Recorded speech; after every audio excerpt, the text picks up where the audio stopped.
ભરૂચની જાણીતી Saint Xavier's શાળાનો એક પછી એક વિવાદ બહાર આવી રહ્યો છે। પ્રથમ શાળાના આચાર્યએ વિદ્યાર્થીની સાથે દુષ્કર્મ આચર્યા બાદ હવે શાળાની શિક્ષિકાના પતિ અને શાળાના જ પૂર્વ વિદ્યાર્થીએ વિદ્યાર્થીની સાથે દુષ્કર્મ આચર્યું હતું।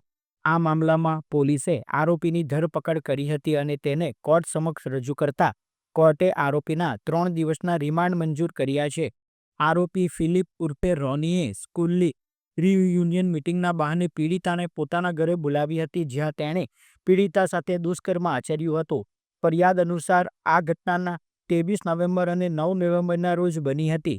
આરોપી વિદ્યાર્થીની સાથે વોટ્સએપ ગ્રુપના માધ્યમથી સંપર્કમાં આવ્યો હોવાનું અત્યાર સુધીની પોલીસ તપાસમાં બહાર આવ્યું છે।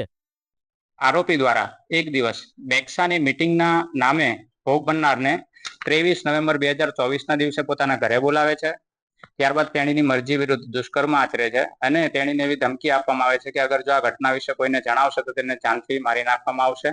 ત્યારબાદ ફરીથી આ જ ઘટના 9 ડિસેમ્બર 2024ના રોજ થાય છે અને ફરીથી દુષ્કર્મ આચરે છે, જેની ફરિયાદ ફરિયાદી દ્વારા આપવામાં આવે છે અને જેમાં આરોપીને પોલીસ દ્વારા અટક કરી વધારે રિમાન્ડ લઈ હાલ પોલીસ કસ્ટડીમાં રાખેલ છે અને આગળ વધુ તપાસ ચાલુ છે। અત્રે ઉલ્લેખનીય છે કે ફિલિપ ઉર્ફે રોની પર અગાઉ પણ એક મહિલા સાથે તાંત્રિક વિધિના બહાને રૂપિયા પડાવ્યા હોવાનો ગુનો પણ નોંધાયો હતો। આરોપીએ વિધવાની એકલતાનો લાભ ઉઠાવીને કોઈ કેફી પીણું પીવડાવી તેની સાથે શરીર સંબંધ પણ બાંધ્યો હતો। આ સિવાય તેની પાસેથી રૂપિયા 33.34 લાખની છેતરપિંડીની ફરિયાદ પણ નોંધાઈ હતી।